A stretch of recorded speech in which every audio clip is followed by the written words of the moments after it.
Sure. Okay, so we're going to, last week we approached all of the 4 topics that you have available.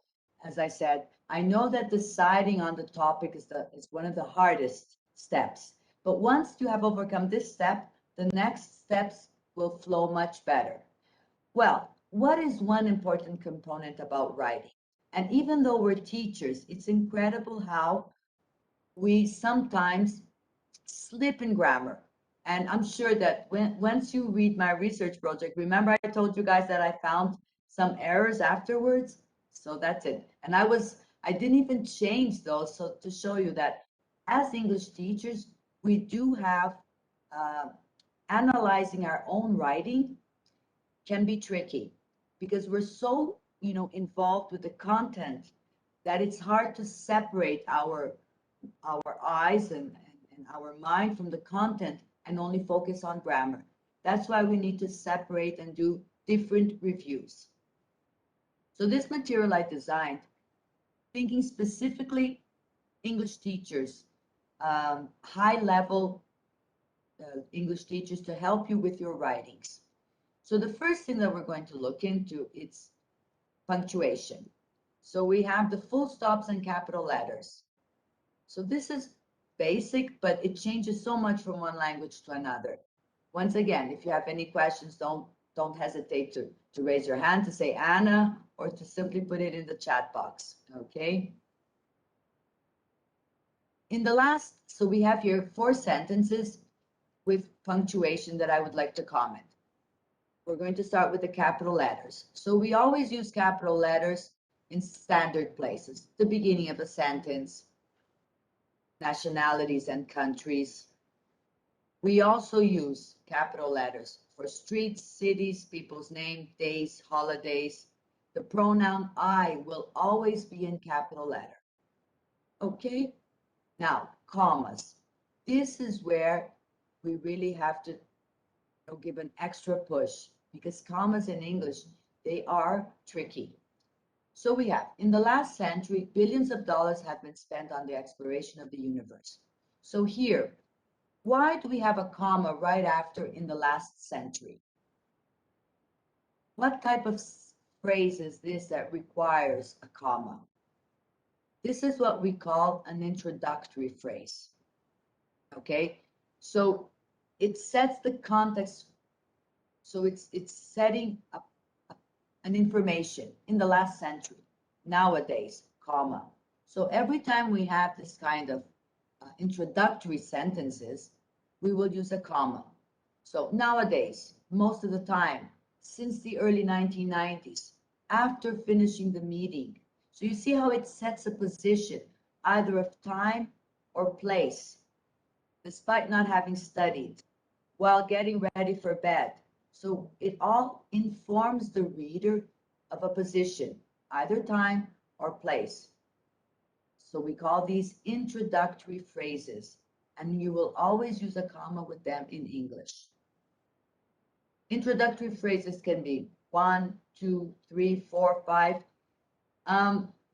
You may find sometimes, principally in newspaper writing, journalism, the absence of commas for this peculiar grammar item. But for proper writing, for standard writing, you have to put commas after introductory phrases. So reading newspapers is a very good idea, but we have to be careful because the editorial and the proofreading of newspapers, it's different from academic writing. So always follow the standard and traditional grammar for academic writing. In other cases, newspaper, blogs, then it's a different style. Even though if you follow the standard, you won't be wrong. So the standard is always preferable. In this case, there were 2 Americans, 2 Russians, and 1 Australian in the space shuttle. So why do we have a comma here? Well, it's a list. 2 Americans, 2 Russians, and 1 Australian. So we put commas in between the first elements. When we're going to add the last element, we put and with no comma. Sometimes we will use a comma. In which cases? Here we go. They ordered chicken, fish and chips, and salad. So fish and chips is a dish. In order to make it clear that it's not fish and chips separate and salad. So fish and chips is a dish. You will put a comma then before adding the last element, which is salad, just to clarify to the reader that fish and chips is a dish and it's not fish and chips, two separate items, two separate ingredients. So whenever you need to clarify to the reader, you will put comma before the and. Only in this case. If not, you do not put a comma before an and unless you have an independent sentence. We're going to see this right now. So it is common to list things and you have 3, 4, 5, it doesn't matter how many elements. But whenever you're going to put in the last element, definitely you must put in the and before the last element.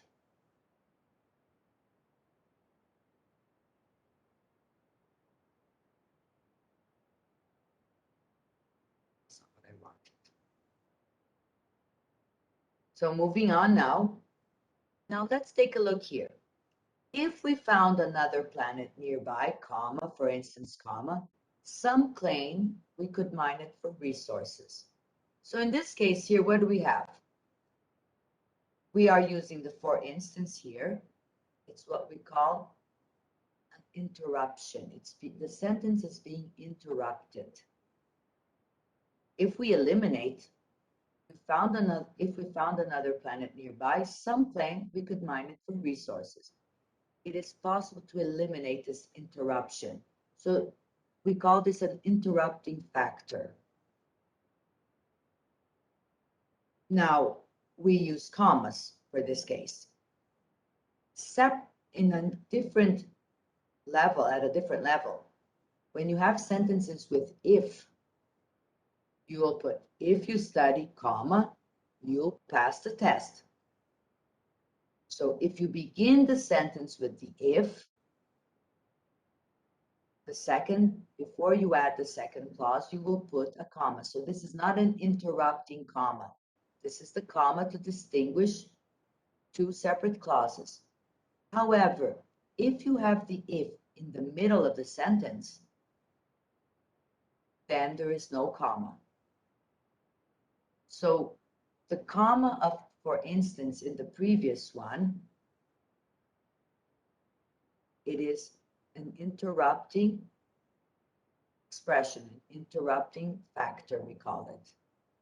In this case, you put comma, comma. This is very much used when you say in particular, especially, in general, when you're putting it inside the sentence, in the middle of the sentence, to highlight a fact or to show that this is an example, then you will use this interrupting factor in between commas. If you have sentences without the interrupting factor, the commas come, but with a different strategy. So what am I showing you here? If your sentence begins with a subordinate conjunction, if, because, you will use a comma before you add the second clause. If the conjunction, the subordinate conjunction, is in the middle, no comma then. This is it's a common mistake that students make with as, to put a comma before as, but as is a subordinate conjunction. If it comes in the middle of the sentence, no comma.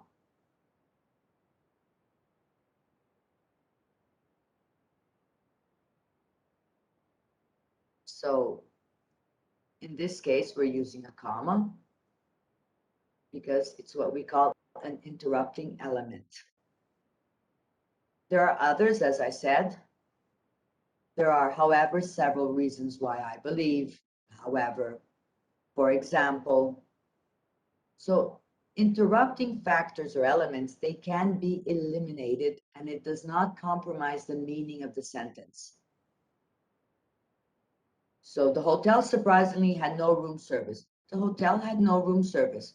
If we eliminate the surprisingly, the core idea of the sentence is not compromised.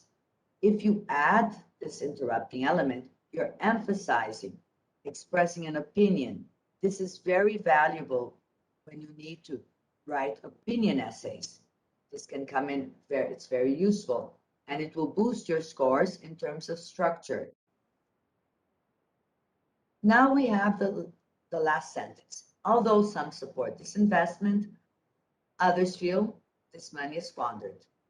So once again, we have the case that the sentence is beginning with the subordinate conjunction. And before adding the second clause, we put a comma. So this comma is related to the sentence structure. In this case, it's a subordinate clause.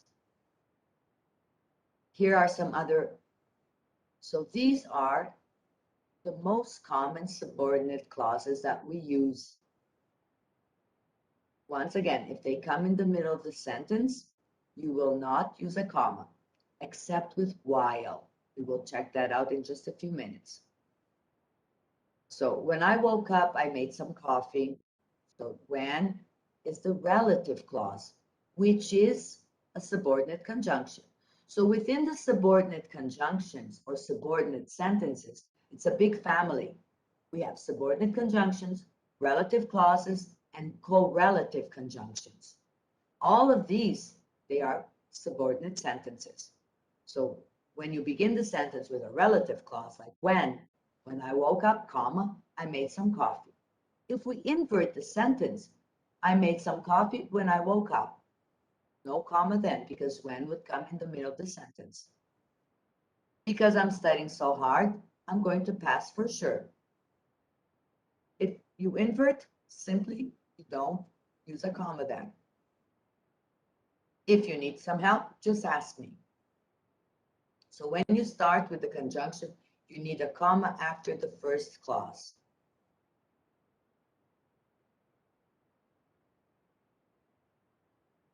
Now, you usually don't need a comma when the subordinating conjunction is in the middle. But let's see. People would be happier if the government spent more on healthcare. If the government spent more on healthcare, people would be happier. Then you would need a comma. Since if is in the middle, no comma. The world celebrated when the first man landed on the moon. Exception, while. Now, with the conjunction while, you have to analyze the relationship between the two actions that are being joined by the conjunction while. She was working in a hospital while she was studying. Some agree with investing in space, while others feel it is a waste. If we analyze the first while, you will realize that the actions are happening at the same time. That means not at the same time when she is in the hospital, she is studying, but she's a professional and she's also a student. So in parallel, she works day shifts and she studies nights. So she studies day and she works night shifts. So the actions are happening at the same time in parallel. Now, every time you can substitute the while with but or although, that's when you use the comma. So if I say she was working in a hospital, but she was studying, it doesn't make sense because here the actions are happening during the same time. Well, in parallel, kind of, like I said, it's not that they are happening simultaneously, but there are two actions. Many of you are teaching while you are studying for TESOL. So that's parallel actions. So then no commas. Or no comma, it would be only one comma. However, when you can change for but or although, this is when you put a comma. We also use commas when the sentences are very long and we want to clarify the distinction of the actions to our reader. This is very personal, comma. If the sentence is super long, sometimes a comma is added for clarity. So in this case, if we didn't put the comma, it would be fine in terms of of structure, but it's very helpful to put the comma to point out once our planet becomes uninhabitable. So we're pointing out that this is the circumstance, and the sentence is very long, so we needed this comma as well. Now, we also have what we call coordinating conjunctions. And coordinating conjunctions, they are the fanboys. For, and, nor, but, or, yet, and so. You will use a comma with these conjunctions when you are adding or you are joining two independent clauses. An independent clause has subject, verb, complement. So she asked for help, but I couldn't do anything. She asked for help. Subject, verb, complement, but I couldn't do anything. I, subject, verb, complement. Joined by a coordinating conjunction, you put the comma. We drove for 8 hours and the car eventually ran out of petrol. She didn't like him, so she decided not to come to his party. So always joining two independent clauses in between with the coordinating conjunction comes the comma. However, if you do not have an independent clause, you cannot use a comma. So let's take a look. He likes swimming and tennis. No comma now. She traveled abroad and loved every second. Again, when we have the same subject and we're joining ideas with the conjunction and, you can omit the subject because it's the same subject. If you omit the subject, automatically you do not have an independent clause.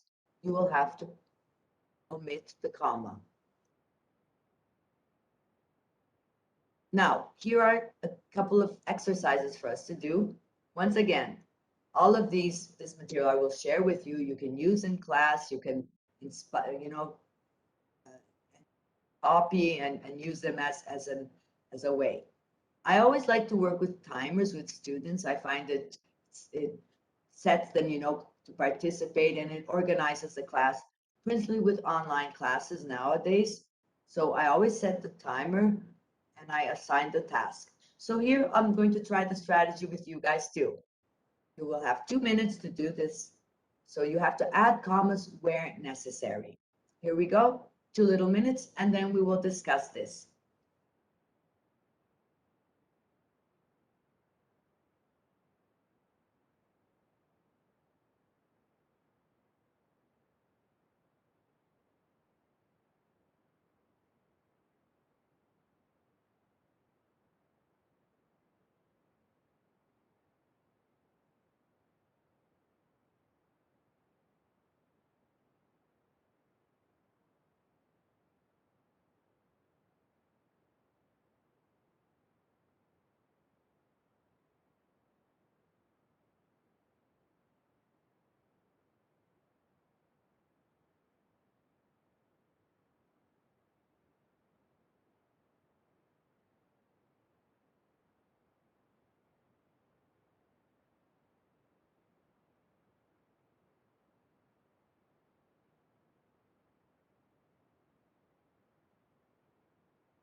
Okay, so let's check out these answers.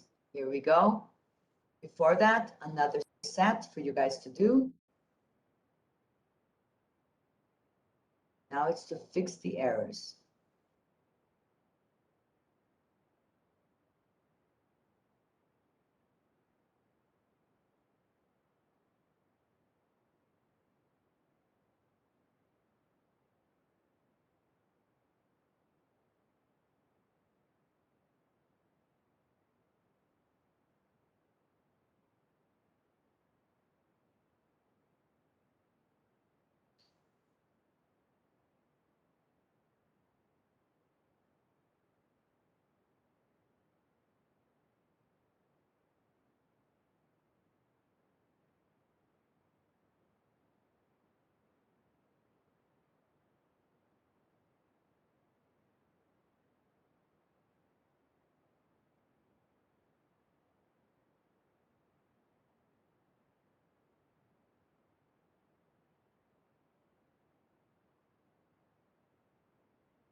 Okay, so here we go, the answers.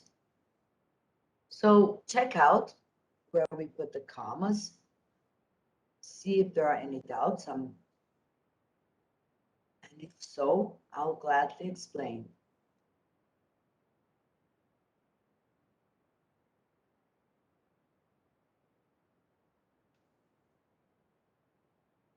Okay, so you should study. This is the interrupting element, the comma here for the listing. And in this case, you can see that this is definitely a coordinating conjunction with an independent clause. And here, so what should we do? While investment in space exploration is important, money is needed. So what is the error here? We have a fragment. So what should we do? And this is what we call a comma splice. I think the full stop needs to be replaced with the comma. Okay.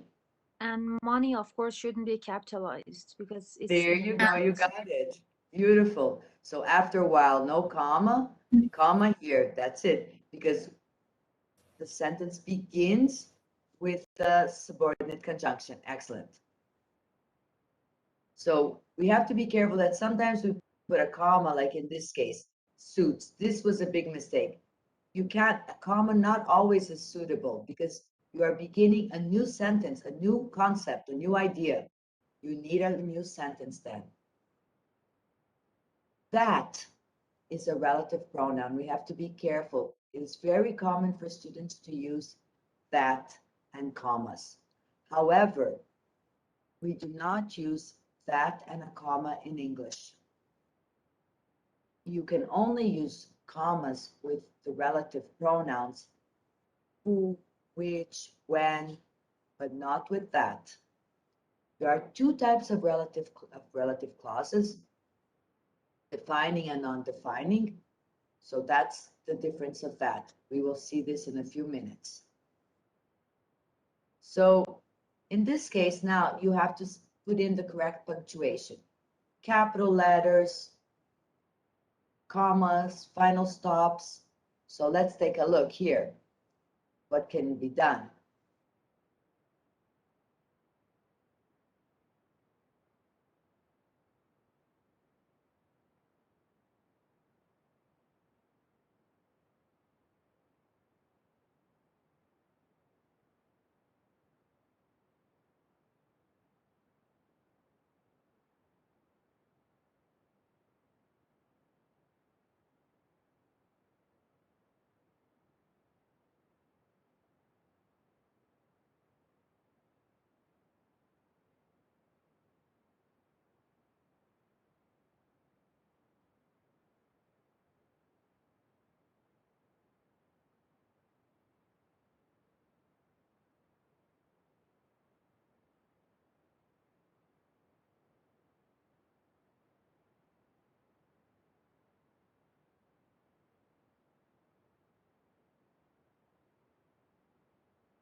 The first line is really tricky. It's tricky, isn't it? Yes. So here we go. What would you do here? So let's work on this together. So this Yeah, is a let's do capital this N, together. of course, right? Yeah, Yeah. it should be capital. And then here we need a comma, right? However. Yeah. Okay. And after included, also a comma? Myself included. It- You would put a comma here. I think this is an interrupting phrase, as you said, isn't it? But if you eliminate Yeah, I others, think same. but if Yeah. you eliminate it, you change the meaning, right, of the sentence. I don't So- think we change it. It would be others, however, do not support this. I think nothing will change if you omit that. But the fact that myself included, Oh, yeah. Yeah, yeah, you're right. the There'll idea, be right? a comma after the You know, I others. think because Yeah. I'm thinking I think others, when we however. talk, Go ahead. oh yes. No, yeah. So let's leave this as a question here. Here we go. We will come back to it. Let's go to the next step. Do not support this ongoing. Pause. Sorry. You know, it's I just imagine just pause. Like when we talk others, however, my just pause while we're speaking. Because of that, I think we need the So what happens is that sometimes when we're speaking, we do natural chunking, which does not always correspond to punctuation in the text. We know that, right?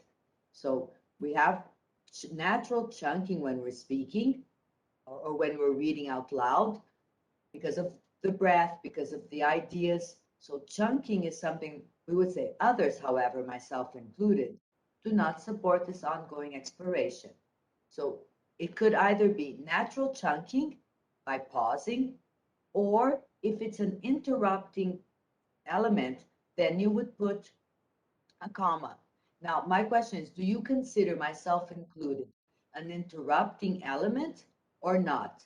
Remember, the interrupting element can be excluded without compromising, without changing the meaning of the sentence.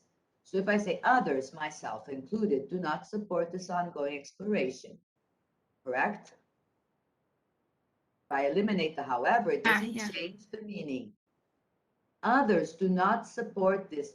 If I eliminate the idea that myself, this is where I'm informing the reader that this is my stand. If I eliminate it, the reader will not know that this is my stand. Yeah, subject will change. The main idea will change of the sentence. It will be only as if others do not support this ongoing exploration. Yeah, you're right. Okay? Very well. Now, so do we put a final stop here or not? Yes. Yes, okay, and then Yeah. what do we do? Capital I. And capitalized. Yeah, a comma after indeed. Excellent. Indeed, Introductory again, phrase, comma. right? How about after decades? Do we need a comma here? I think this is an Sorry. introductory phrase. Here we go. After decades. After decades. Very good. This is like an interrupting, right? Indeed, in the last decades. If we Is just it go interrupting indeed, or introductory? Which one is it? indeed is the introductory, that you are reinforcing your point of view. And since it's not the first sentence, now it's called an interrupting element. If it were the first sentence, it would be an introductory phrase. But if we exclude it, the meaning will change. It is not interrupting. The last. So yes, because indeed here is functioning only as a marker, right? Yeah. And not as the interrupting. We could go in the last few decades, indeed, you could even invert here. Yeah. This would not change. Correct. Yes. So in the last few decades, in this case, it is an introductory phrase, and indeed is not the introductory, it's the marker. Yeah. Good point. Well spotted. Countries like the US have spent over millions over 100 billion sending astronauts, rovers, and rockets out to the galaxy, and the results have been negligible.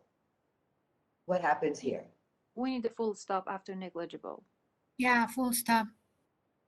Okay. Do we have a comma anywhere here? I don't think so. Yeah, maybe. Yes, yes, yes. What kind of sentence? Is this an independent sentence? The results have been negligible. Yeah, it's independent because it has its own subject Yeah, and it is verb. independent. There we go. Here we put a capital letter, right? If this Yes. money had been spent. And now this is a tricky sentence. What do we do with this? Also After need to instead? add a comma Ah. after astronauts. Yes, well spotted. And why? A list. Yes, there you go. Astronauts, comma, rovers, and rockets. There you go.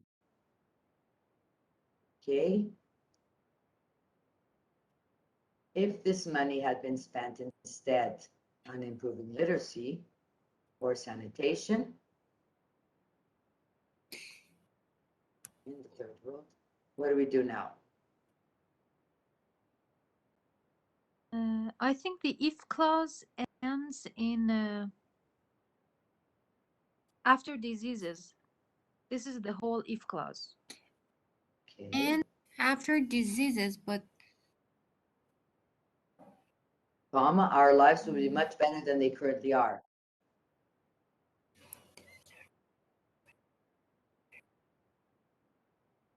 But dear Anna, well, I actually have at a the end we need question. to full I stop. don't- But Sorry? Go ahead, Anna. No, I'm waiting for yeah, you. no, Yeah, Zara. Yeah. Yeah. I was asking you if we need a comma after instead or not. Okay, so here we go. What is instead? Had been spent I don't know. instead. What kind of word is this? I don't know. Can we call it an interrupting element here? I don't think so. No. No, it's not, right? Yeah. If this money had been spent, if you were to put a comma, you have to put a comma after the clause before adding the second clause. So when the first clause ends, so the if clause, in this case, it does not end here. Yeah. Okay. So here we go. Now we have the or here. This is the only one that we missed. And why not? I don't know. Why do we add the comma here? Just in order to clarify or avoid ambiguity or misunderstanding, something like this. Excellent. That's it. So instead, many students think that we should add commas, but instead it's like as. It's not a word. When in the middle of the sentence, we don't add commas. At the beginning, yes. Instead Yes. of, then okay, but not in the middle. So here it's the clarifications, the comma for clarification that we put. It's a very long sentence. Remember that. Yeah. The others we got 100% right. Great. Thank you. So this is a good exercise. What do? You grab any paragraph when you're teaching, just eliminate punctuation, and you don't have to really and you can use authentic material. I always recommend that if you want to use authentic material with good language and not like newspaper, because newspaper, once again, proofreading and the editorials are different than standardized English. There are two very good websites that you can use that are very reliable for this. Science Daily and BBC. So they use standardized language with appropriate vocabulary, appropriate punctuation. So Science Daily, it's all about articles that have been published in journals. So it's 100% verified. And BBC as well. So not the BBC newspaper, but the BBC teaching website. I will share this with you. I think it's in my references, in fact. Excuse The me, next Anna. one, yeah. Sorry. Did we decide to put a comma after myself included or not? Because here I can see Here a we go. comma. Yeah, so why did we put a comma here? I don't know. That is my It's question. clarification. It's a clarification comma, because naturally we do not separate myself or whatever from the verb. But in this case, it's to make it clear, myself included, comma, do not support this ongoing. If we had not put the comma here, it could also be accepted, because then we do not consider this. But if you want to clarify, you put the comma. Okay. So both will do. Yeah, it's like etc. It's the writing style. Some authors do not like to put a comma before adding etc. I always add a comma before writing etc. to distinguish. Etc. is additional. I do put a comma with myself included to clarify. Yes. Now I get the point. Thank you. Now you get the point? Okay. Yes. Since you mentioned the word etc., can I ask some questions? Yes, it's always very tricky, etc. Yes, can we use it in academic writing or not? Because I have No, seen we it and I shouldn't. have used it and I don't know, I We haven't should got avoid it. good results. Yeah, we should avoid etc. We should put and other elements and further research. There are other ways to express etc. that is not the etc. So it is better not to use it. For academic writing, it is definitely, for example, if you're taking Ielts, TOEFL, never. It is downscored, okay, etc. Great. Thank you. Now, articles, this is incredible. Many of the essays that came to me, they have very good ideas, they are well written, but articles and punctuation, these are the major slips. And once again, it's natural that when we are proofreading our own writing, that we cannot distinguish grammar always. We only distinguish the content. We're so focused on the content. So before I start articles, I'm going to give you guys a little break because 2 hours straight may be tough. So it's 5 to the hour. It's 5 minutes to the hour. So we will reconvene at the hour, okay? 5 little minutes, just a quick break so that you guys can grab, I don't know, coffee or water. I'm going to grab more water. My water has finished already. So we'll reconvene at the hour. Here we go.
Hello, everyone. You guys are on a break or something happened to Anna?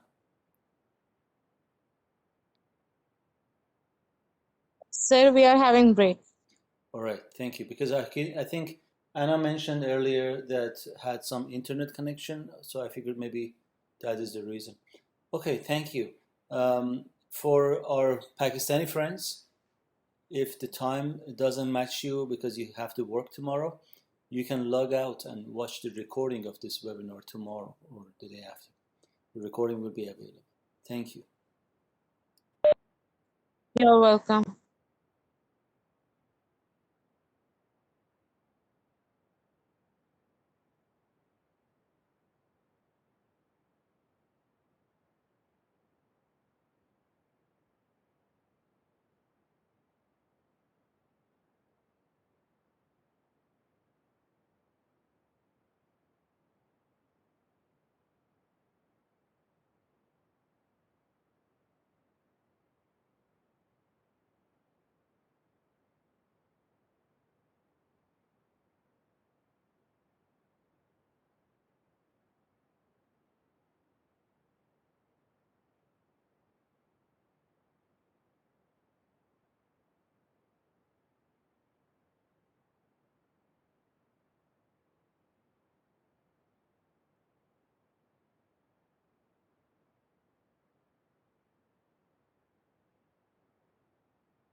I'm sorry, I was trying to do something not to be so dark, but the window is open and it's getting late here. I'm sorry that I'm in the dark, but we'll continue.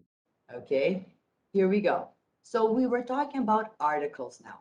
As I said, when I was correcting, I got 3 essays to correct. The most frequent, slips, they were in punctuation and in articles. Verb tenses was not an issue.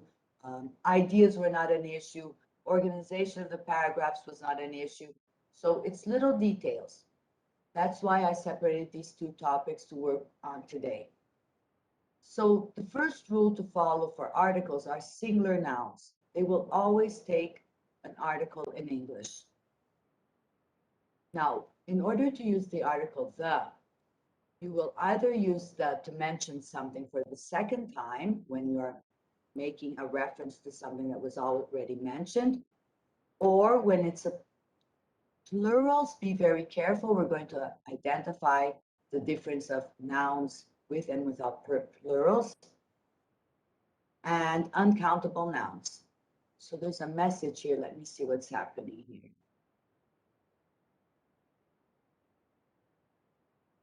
Okay.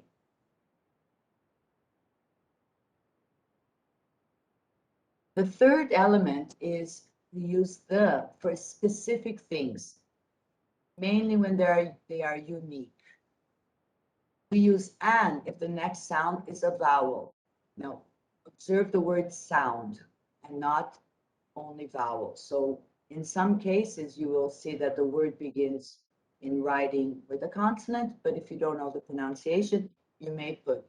And this often happens also with abbreviations. Sometimes when you're using abbreviation, you may not realize that the abbreviation begins with a vowel sound and HTML page. So then you will put an HTML page. You have to put that because the H, even though it's an abbreviation, the sound of the letter H begins with a vowel. So you'll put an HTML page. And 0. Now, in many cases, when we have plural and uncountable, we will use 0. That means no articles. Firstly, because plurals do not take a and an, they can only take the article the. But if you're using a plural with a general idea, as a general concept, then you can't. And many abstract nouns, they are uncountable as well, like nature, love, you cannot use the article the. So we say, in these sentences, we need to put articles in. So we know that. Where would we put an article in the first sentence? She is the richest.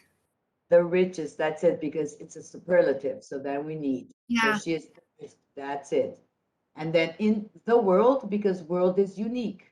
So we have one world, the world. And in the second sentence. This is the worst. Worst is like worst again. superlative adjective. There you go. And what the last one, the last sentence? The tallest This again. is one of the tallest building. So rule number 6 that we're going to see is the superlative. So whenever you have superlatives, regardless if it's singular, if we said they are the richest women, we would also put the article the because it's a superlative form. So sometimes we just take for granted and we don't put it in. Here we go. Now, where would we put an article here or eliminate? Few problems. There are the first one, I think you is correct. Okay. And in the second one, Little bit of. we need to add an article here, right? A little bit of, yes. There you go. A little bit of pollution won't hurt you. And in the last one, Lot of. some disagree, but But a lot of others. a lot of others. There we go. So here we have a lot of others. So here we will use a before some of the determiners. Few, little, a lot of. We use them with a. And here we go. Where do we put articles here? Environment. The environment, Okay, yes. Here. The the president. sun, Sun. The president. The internet. The internet. There we go. So Internet. these are expressions that take articles. Once again, what's the rule here? Well, the rule is that when it's the only one that exists.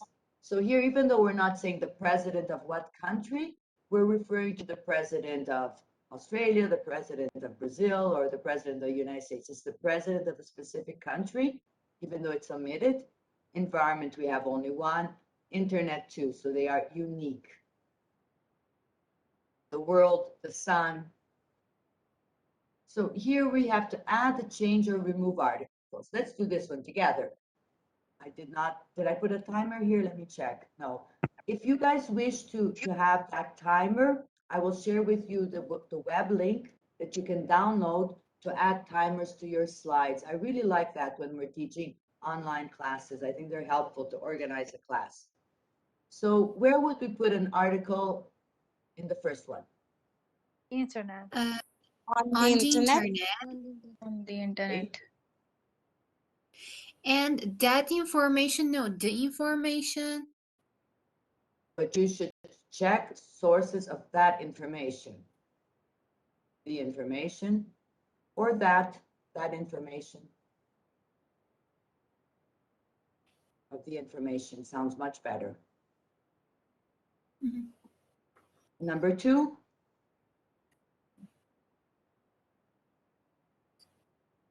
It would be decisions or a decision, one of them. An important decision, right? Because important and- is the and adjective, advice. yeah. For we don't need Advice. an, I think. Advice is uncountable, right? So no, you cannot use an. And what about list? I think the The list. I write List. a list, right? And ask my friends for advice. And in number 3, the first time, Shopping center.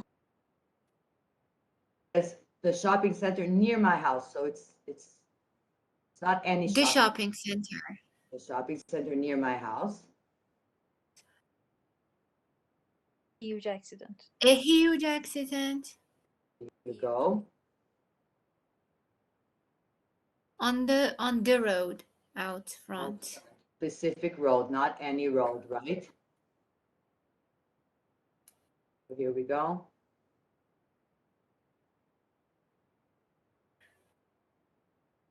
Now, why do we have to put the sources here? That's the only one that we missed. Because it's specifically the sources of the information that we're referring to. It's not any sources. Okay, so it's easy to find information on the internet, but you should check the sources of that information. So we're making it specific that it's the sources that refer to the information and not sources in a general concept. So we have rule 6, 7, 8. In total, it's 8. Now, this is a podcast. This kind of exercise I really like. What do I usually ask students to do? And as I said, you can copy the idea. I find it very helpful. Before I play the podcast, or it can be a video, whatever, I ask them to try to put in the punctuation or the articles. In this case, add the missing articles. And then I'll play the podcast or the video for them to double check they can do the auto correction. So I find this very useful because you practice also listening skills. You associate grammar to listening. Every time you can contextualize and insert grammar with one of the skills, either listening or speaking or reading or writing, I find it very helpful. It gives them a sense of usefulness. to grammar. Grammar becomes more useful. So we're going to try to do this now. Let's see, where would we put the articles? And then we'll listen to the podcast to double check. So where would you add articles here? First one is The an international. international. I think an or the. Which one is it, Anna? See what, let's look at the rest of the sentence to decide. I think it's an. And, right? Because it's not one unique. They're not, if we had the name of this international. Oh, yeah. So we don't know Yes. who it is. Yeah, so it's Yeah, an. you're right. There's no name. We don't have a name. So an international obesity expert says Australia health advocates should.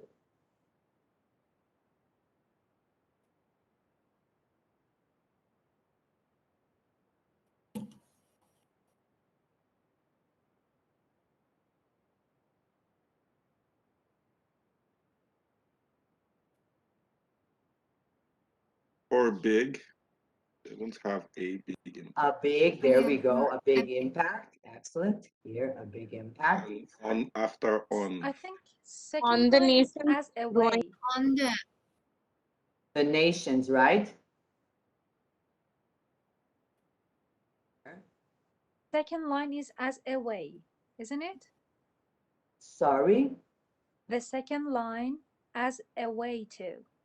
Yeah. So, yes, very good. As a way to Oh, combat obesity, because obesity is the noun. Excellent. A way is a noun.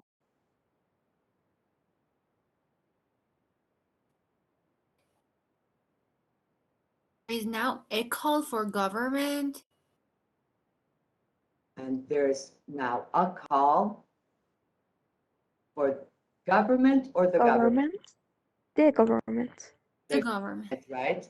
It's Tackling the the problem. government of a specific country, right? Do we have to like write the Australians? In the first paragraph, we talked about Australian health. So is it necessary to put the here or no? Sorry. Australian health advocates. No, I mean like paragraph 2. More than 30% of the Australians. No, this is a general concept, right? If we were separating it as a group, okay, but we're not. It's a general concept of Australians. Yeah, okay. I think for something like If I were to bankers, say- we need the bankers, right? Yeah. What about problem? Is there anything before problem? The problem. The problem, yeah.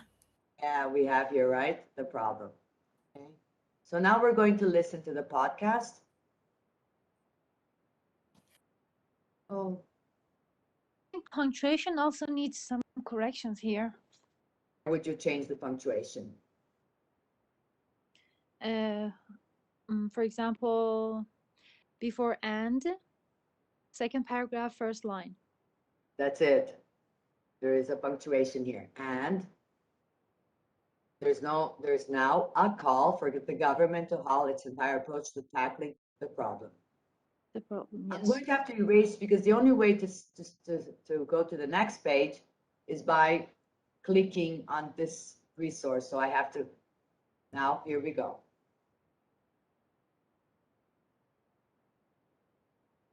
An international obesity expert says Australian health advocates should dump their push for a sugar tax as a way to combat obesity because it won't have a big impact on the nation's growing waistlines. More than 30% of Australians are obese, and there's now a call for the government to overhaul its entire approach to tackling the problem. So I find this a nice way to work with articles. Like I said, punctuation doesn't really work because punctuation in speaking, we have what we call natural chunking.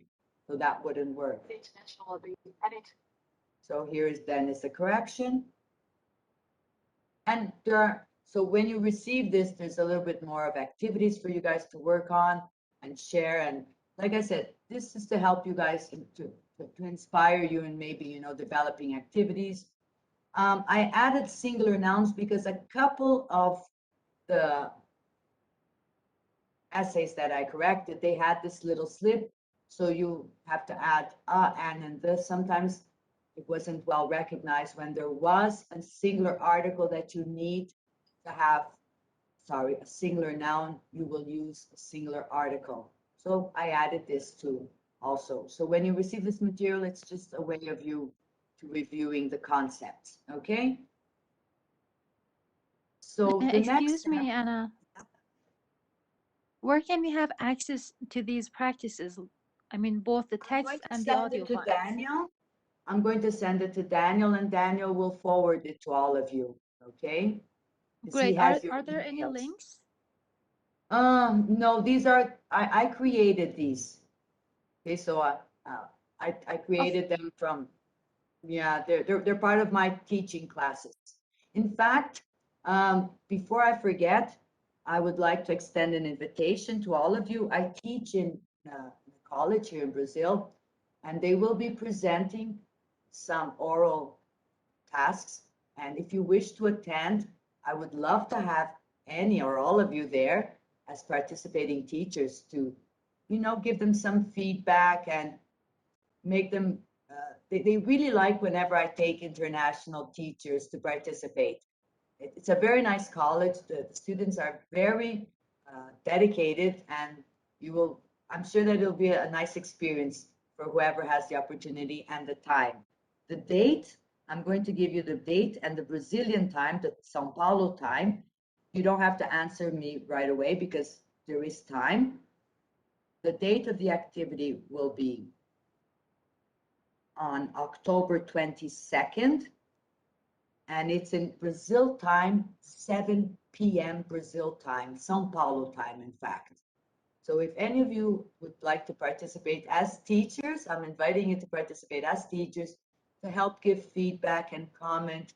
They really appreciate whenever we have international people from all over the world, and I find it's a very enriching experience for them. So the last time I did this with TESOL students, it was a great success. The TESOL teachers, they were awesome in pointing out what could be done better. First of all, congratulating, and then of course, pointing out what could be done better in their presentation. So take notes. Next week, you guys can give me some feedback. It's going to be on the 22nd of October, 7 p.m. São Paulo, Brazil time. Okay, so take notes there. Okay, that would be great. Yeah, it's a very nice experience. I mean, for us teachers to see students developing their job, their presentations. This is a English 4 group. I teach English 1, 2, 3, 4, 5, and 6. It's a full.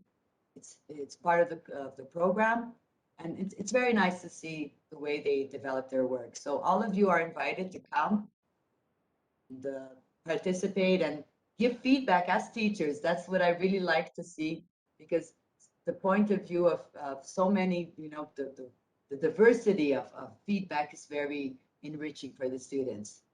So now Yeah, we're great. going to talk, yeah.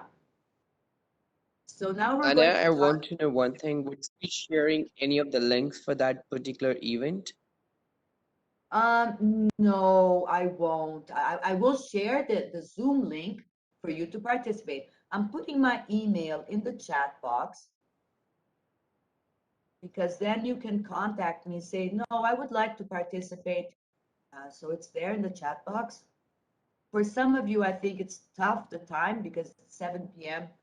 São Paulo time, Brazil. But it's a very nice experience. Excuse me, Anna, I received the PowerPoints of some of your last presentations from Daniel, okay? And I will receive this one as well. But what I asked for was any links or any resources for us to have access to the audios you just played, Oh, those, okay. yeah. Yeah, I'm going to take Because note they're of that. great material for teaching. Yeah, they are. I take them usually from TED Talks, okay, just to let you know, or from BBC. These are the two sources I work with, okay? But TED Talks and BBC. yeah, and there are TED Talks of 3 minutes, and I love the 3-minute TED Talks, 2, 3 minutes. because this is material that you can easily use with the students.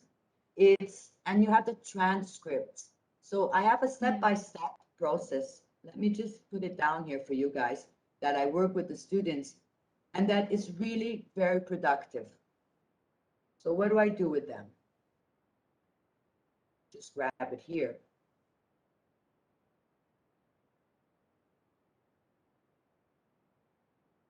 There's a step-by-step. Sharing, teaching strategies and teaching material, I find it so useful.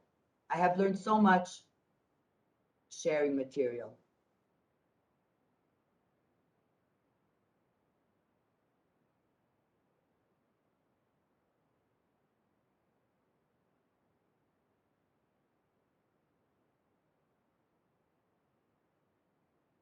So there are two set of instructions because I teach separate purpose groups. So for example, when I'm teaching general English, I use this set of notes. And then the other set of notes I'm going to print out for you guys. It's when I teach TOEFL, because TOEFL has a need of note-taking. So when I teach TOEFL, I give out the other instructions.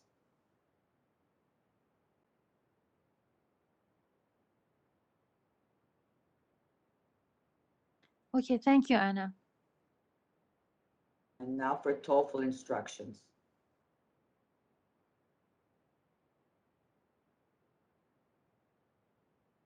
So there's a little change there in the instructions for TOEFL because I encourage them to work with note-taking. Because if you have ever seen the TOEFL test, 3 sections use note-taking: listening, reading, and speaking. You have to use note-taking in order to produce your answers. So in terms of note-taking too, if you wish, there's also other resources that I use. For those of you, you never know when you may be needing to teach TOEFL. So these are other suggestions. If they don't know how to do note-taking for TOEFL, they will not succeed. As I said, 3 of the sections use this skill.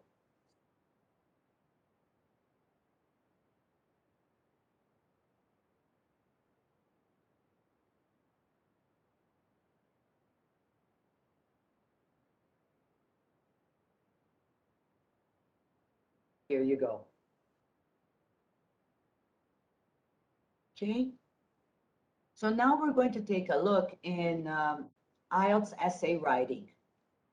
And as Dr. Valley said, even though you don't maybe plan to take an IELTS, but you may be faced very soon to teaching, the first thing that is important to understand about IELTS is that it's a very prescriptive test. What does that mean? That you have to follow the band descriptors. So in order to teach writing, you have to work with band descriptors. Interpreting the band descriptors means going through them in detail and understanding. So we're going to briefly go through band descriptors because all proficiency tests have band descriptors.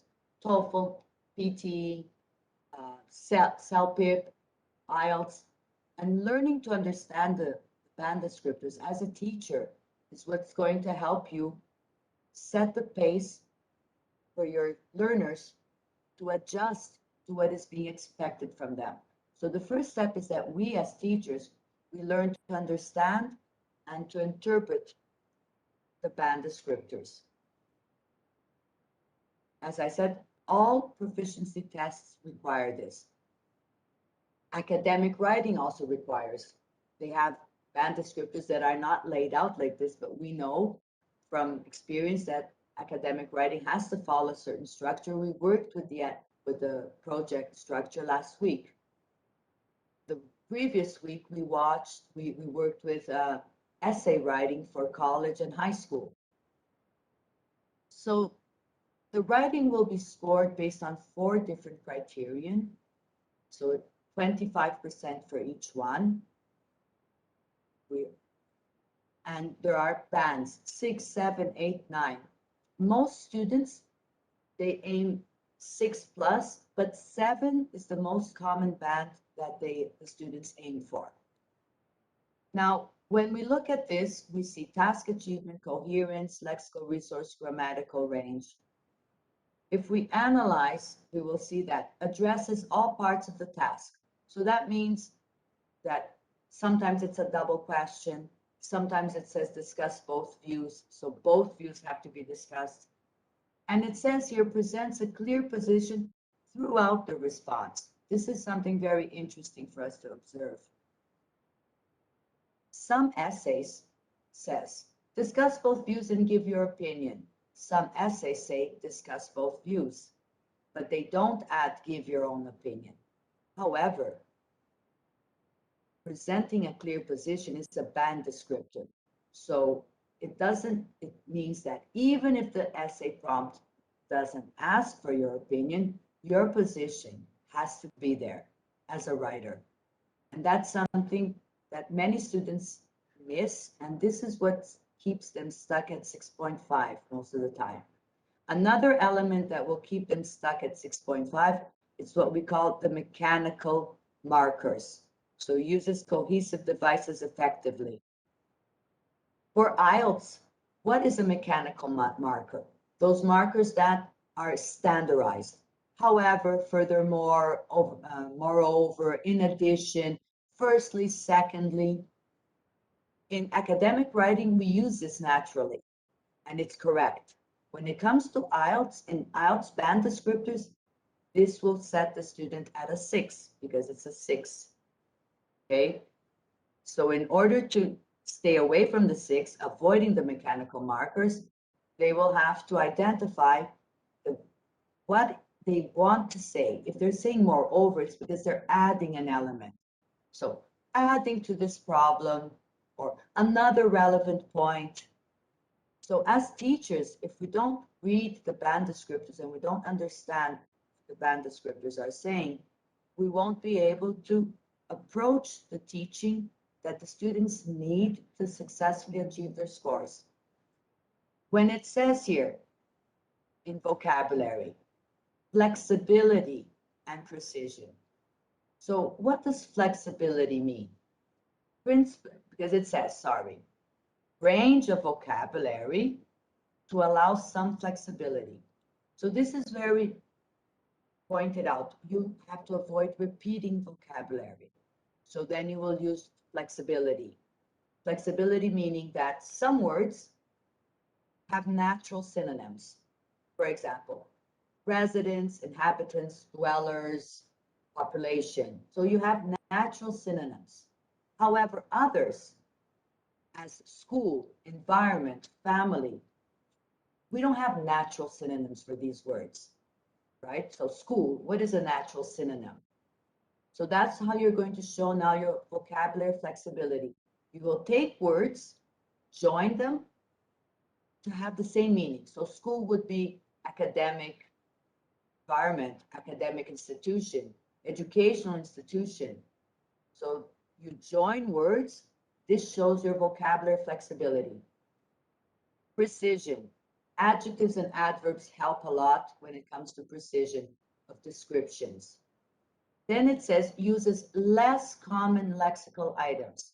So many people interpret this as those crazy words, plethora, rad, and so on and so on. But that's not what Ielts is looking for. Or less common are words with prefixes and suffixes, in fact, undeniable, misunderstanding. So that's where you show the less common lexicals. And then the variety of complex structures. We were looking into now the complex sentences that we discussed, that it's a big family. So they have to include subordinate, relative clauses, correlative conjunctions, and so on. So interpreting band descriptors or score guides, for TOEFL it's called a score guide, for Ielts it's called a band descriptor, for PT it's called a score report, and so each test has its own name, but it's all the same. It's laying out the criteria or criterion per section of the scoring. So based on this, we're going to look into today Ielts. Briefly, next class, we're going to look into TOEFL, which is also a high demand test. So in order for you to achieve a nice, we have to consider that the student has to answer the task. So the first step is for him to be able to analyze the prompt and understand what the question is looking for and to generate ideas. Generating ideas is one of the elements or one of the steps that many students struggle with.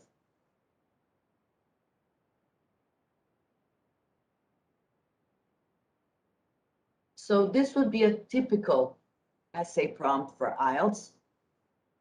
Some people think that the best way to reduce crime is to give longer prison sentences. Others, however, believe there are better alternative ways of reducing crime. Discuss both views and give your opinion. Minimum of 250 words. That's the word amount criteria. Now, one of the best ways to help students generate ideas is to encourage them to take the prompt and ask themselves questions. Because while you're reading a statement, you're not challenging your mind.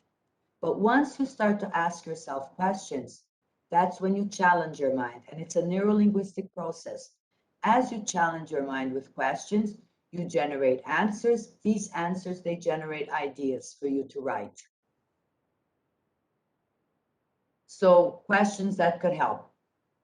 The best way to reduce crime is to give longer prison sentences. Why do some people think this?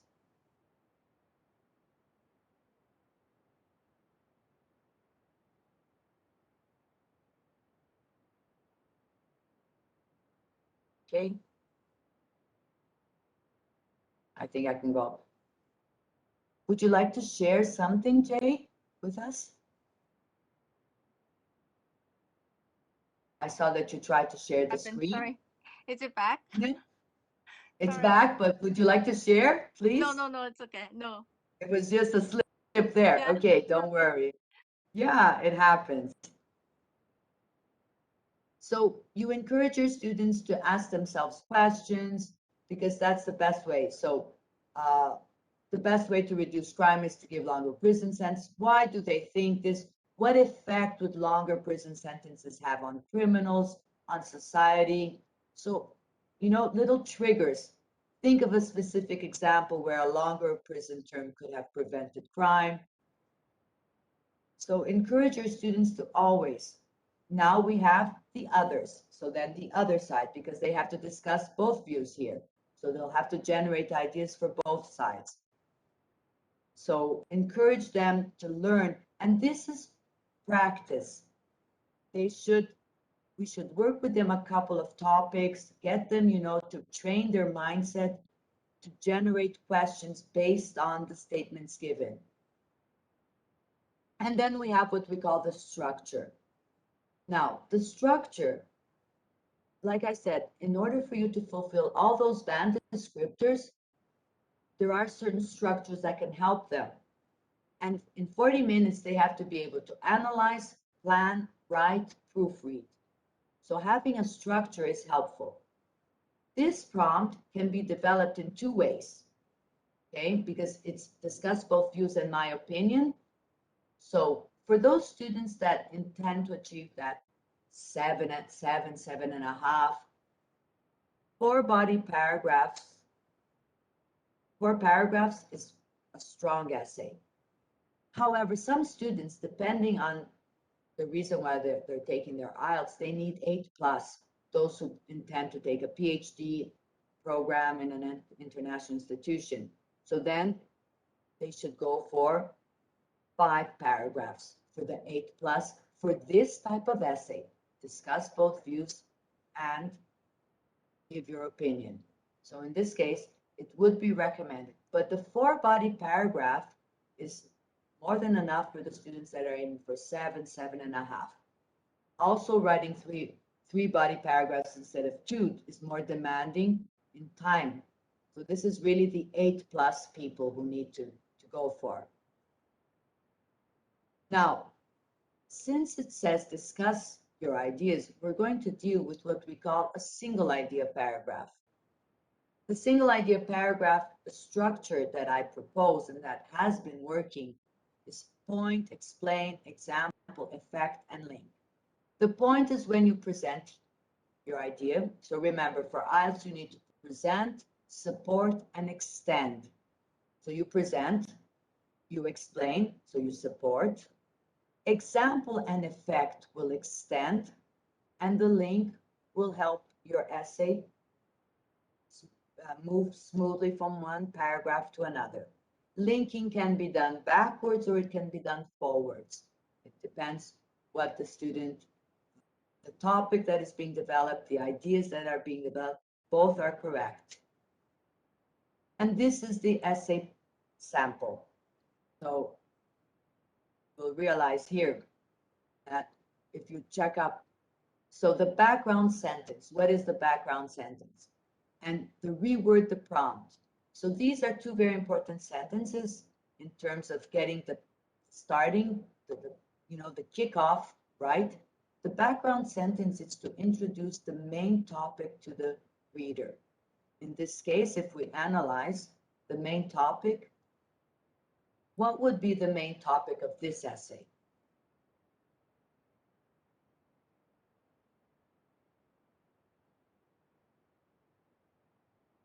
Ways to reduce crime. Ways to reduce crime or only reduce crime? Ways. It's talking about ways. The ways is the discussion point, isn't it? Either longer prison sentences or alternative ways, right? I believe so, yeah. Yeah, so ways here is the discussion point. Ways to reduce crime. The real concept is reducing crime.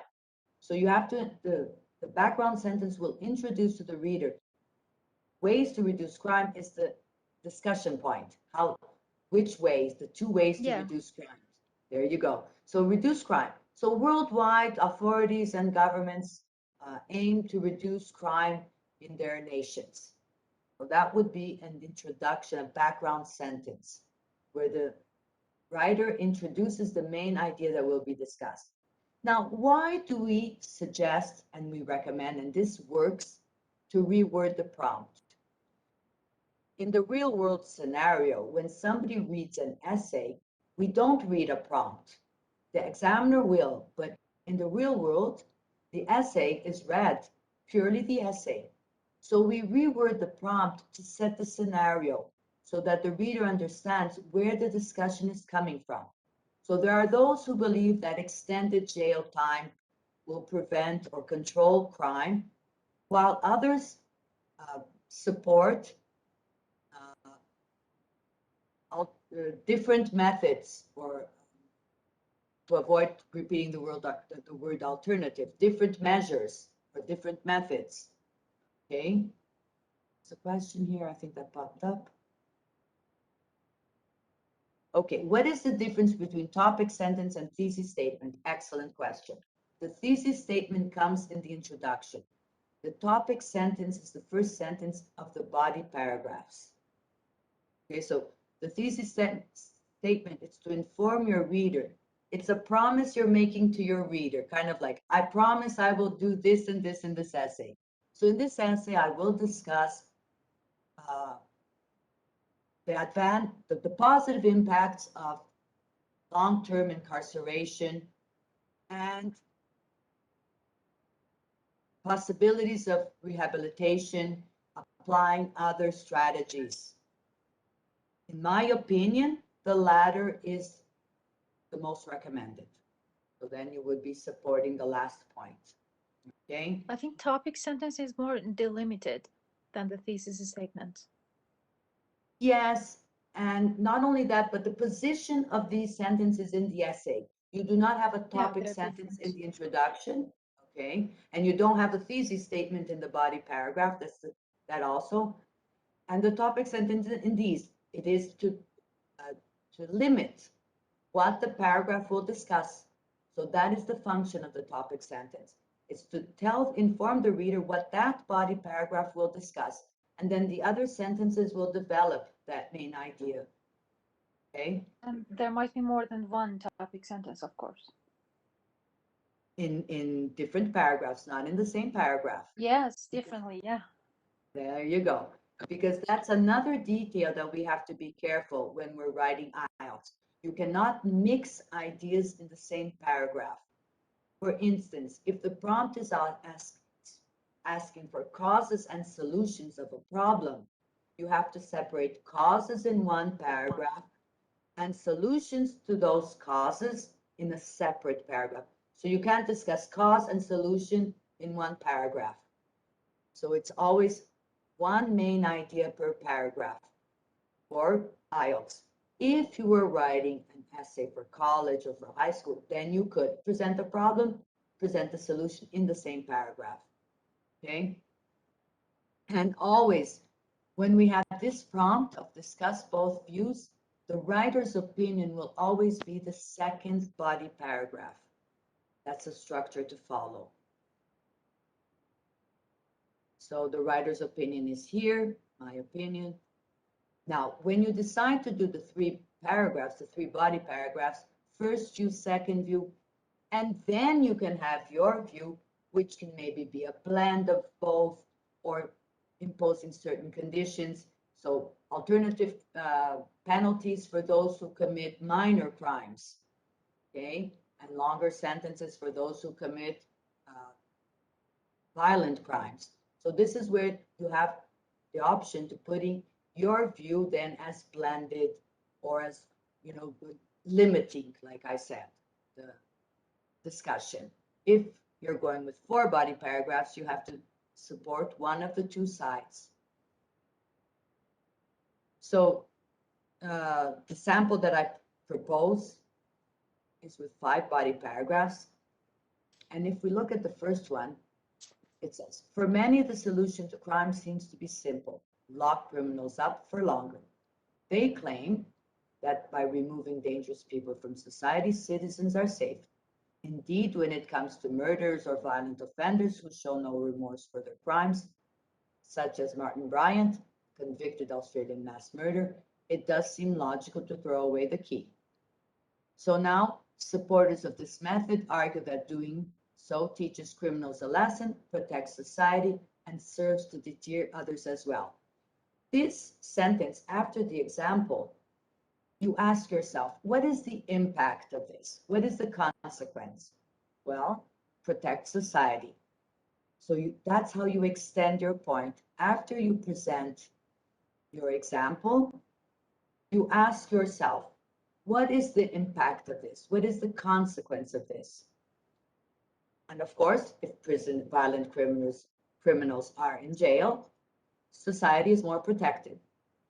So in one sentence, we link, so we kind of like summarize what was discussed and we present the effect. So that's an option too. You can sometimes merge ideas. So supporters of this method, so I'm going back, you know, and restating, linking, summarizing what was discussed, teaches criminals a lesson, protects society, that's the effect, and serves to deter others as well, another effect. So these are little strategies that as you start to observe and analyze essays and methods and structure, you will be able to achieve a writing that is within the parameters expected from each specific test. If you go to TOEFL, it's a completely different essay type because there they have descriptive essays, they have opinion essays, it varies. So then each type is a different structure that you have to bring. A descriptive essay is completely different from an opinion essay. And in IELTS, you won't have a descriptive essay. It's always opinion essay. Okay. So what do I usually do also with my students when I teach essay writing? So when I propose a sample, I ask them, principally for those who will take the handwritten and when I identify some students, they come to us already with doctors' reports of certain limitations that they have. So they have difficulty in writing. We know that they have some kind of dysfunction. So handwriting can be helpful for these students. Dyslexia is principally well known. It's in the literature that when the student handwrites, he will reduce his spelling mistakes. And also for those who are taking the test by hand, handwriting is something that we don't do very much anymore. So I ask them to handwrite the piece and take pictures and send in. And then there are other topics here for you guys to analyze that I have included, and I will send these to you as well. So overall, what was the intention here by presenting the Ielts writing? Not only for Ielts, but any other high-stake proficiency test that many of you will see has grown the demand. Many students now, the number of students has increased significantly due to many reasons, migration, studies. So understanding the structure and understanding how to analyze the band descriptors, it's the best way for you to be able to teach your students to successfully achieve their scores. And the band descriptors, they come for two sections in particular, speaking and writing. Because listening and reading, it's multiple choice. But speaking and writing, it's not multiple choice. It's, you know, marker. It's a human marker, except for PTE. For those of you who have heard of the PTE test, Pearson Test of English, that's 100% computer-based. Even the correction is done through artificial intelligence. So then you have to learn to understand how algorithms mark the process. But all of this, it all comes down to writing efficiently and according to what the band descriptors. So you have score guide for TOEFL, score report for PTE, band descriptors for Ielts, band descriptors for CELPIP. These are the four major test prep courses that I work with. I know that there are others, principally in different languages, but even for French or Italian or Spanish, they all have these parameters and they all fit that you have to, as a teacher, analyze and interpret those band descriptors. Before we go, are there any questions that I can help you guys with? Yes, I do. Okay, please. You know, in IELTS, most of the time, and it's better to say always, you can easily distinguish the type of writing you're going to do. For example, is it a problem solution, an opinion essay, a discussion essay, or advantages and disadvantages essay? It is pretty clear, okay, in the IELTS exam. But generally speaking, when I have a topic in mind, how can I determine correctly what kind of essay do I have to write to, I don't know, to be correct? How can I decide what type of writing do I have to do? When you say type of writing, is the structure. Yeah, I mean that, yeah. So basically, when I'm dealing with IELTS, and most, you know, expert IELTS teachers, we deal with two different structures, single idea paragraphs and double idea paragraphs.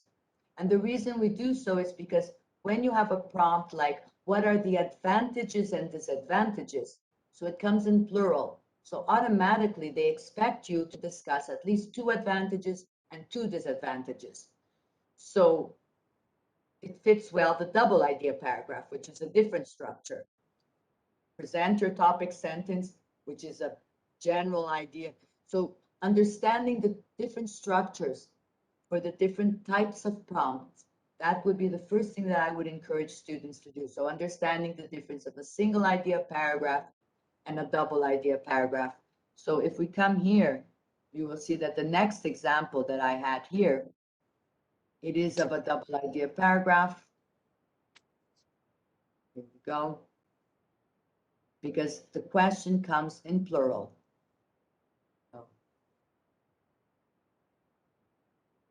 So this would be the double idea paragraph then, because the question is plural. So advantages and disadvantages. Once again, even though the prompt does not ask for your opinion, your position has to be there. So how can you add your position? Well, in sentence like in this essay, I will outline what I consider to be the main advantages and disadvantages. And then when it comes to advantages and disadvantages, it's plurals. So you must discuss at least 2 points. And that's when the double idea paragraph comes in as appropriate for this type of prompt. Yes, So I but would say that, I'm not talking about paragraphs. I'm talking about the whole structure. As you showed, you know, the table beside the pictures of the astronauts, it was mentioned advantages and disadvantages. It was clearly mentioned. So in this case, the person who's taking the exam knows what he or she is going to do. You know, she knows that, okay, there's going to be a writing with this structure, okay? But generally speaking, outside Ielts, okay? For example, oh, okay. in writing my essay, my final paper, okay, I have a topic in mind, but I do not know how to write. What structure, what general Okay, we structure do I approach have to this. apply? Yeah. Okay, so then it's the structure of introduction, body 1, body 2, conclusion. But the body paragraphs, they develop the ideas not following the IELTS specifically, but with a topic sentence supporting your idea. You can support your idea then either by evidence, not necessarily an example. So there is that, and we have dealt with this like 2 weeks ago. So you have my email if you wish. Daniel has already shared this material, but we do have it. It will be repeated eventually this class, but let me just share this with you already because we did this.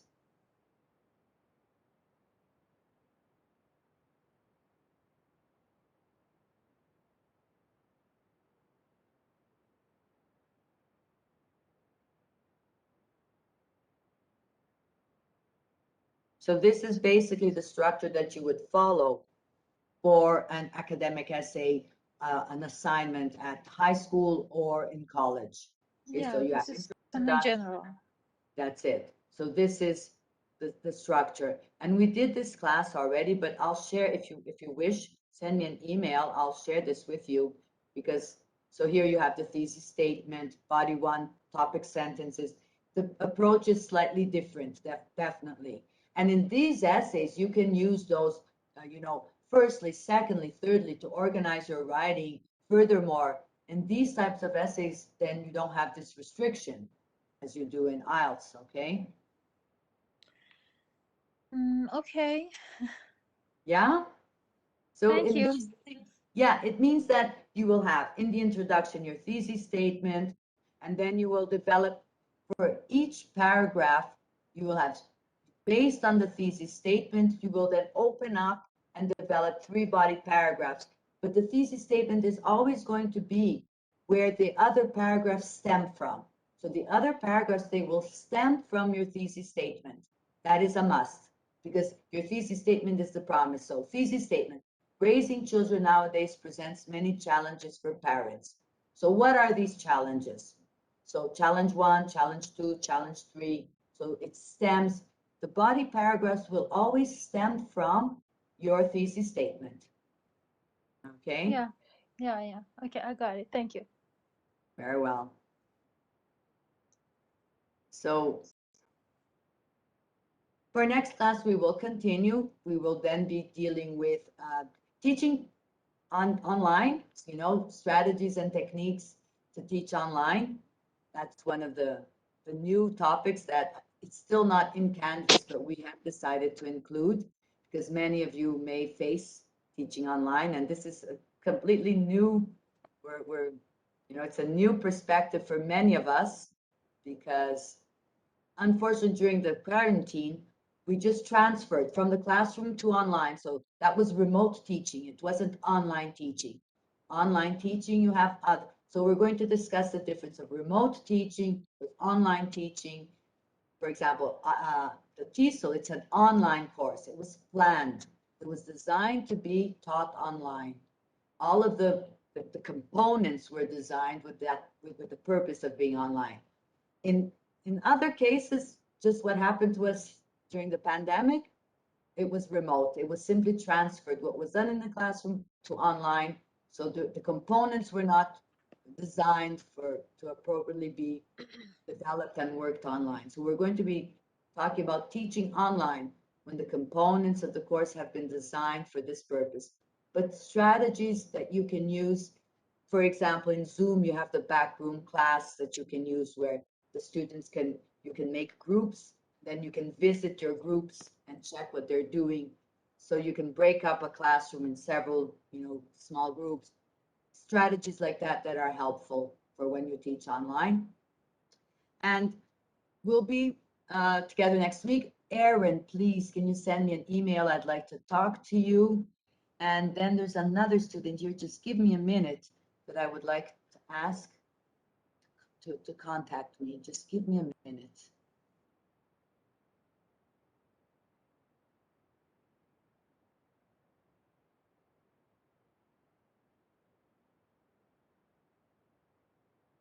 That's Sepide. Sepid. Sepid, are you in class today? Yes, she is here. Here. Okay, Sepid, there. Can you email me, please? Sure. Great. And Okay. I hope that you can all attend the class on the 22nd of October at 7 p.m. As I said, it's a nice experience. The students will be making oral presentations. So just send me an email saying that you would like to attend, and I'll share with you the Zoom link. And of course, on the day, we will meet 10 minutes before, just so that I can show you a little bit of what will be done. So we'll be 10 minutes before the students enter the classroom, so that just for you guys to understand a little bit more of the purpose of your participation, to enrich their experience, and also to make it worthwhile. Because I always say that our goal as teachers is to always think of the students, learning process, to enrich their learning process. And it's not that I'm going to use you guys, but you guys you will enrich very much their experience. Okay? So have a wonderful week ahead.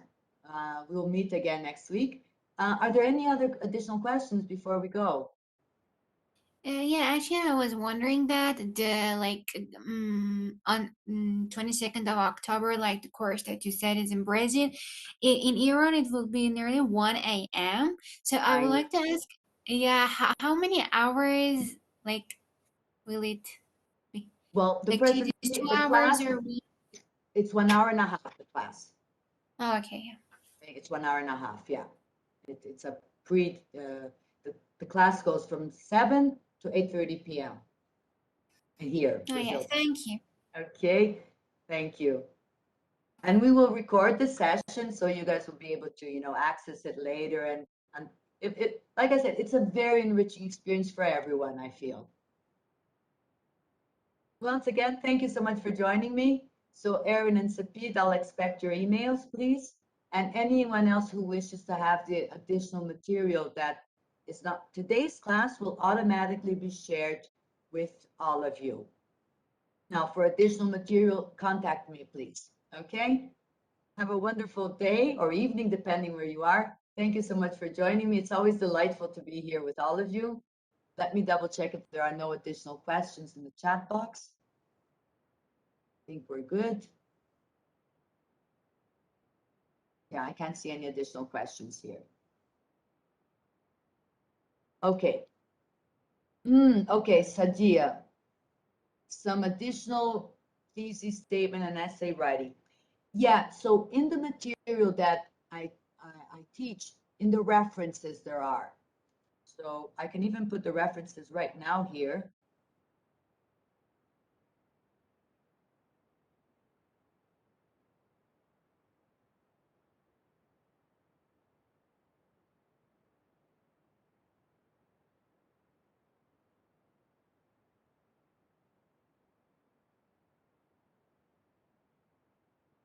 So these are the references for writing that you guys can use. Okay.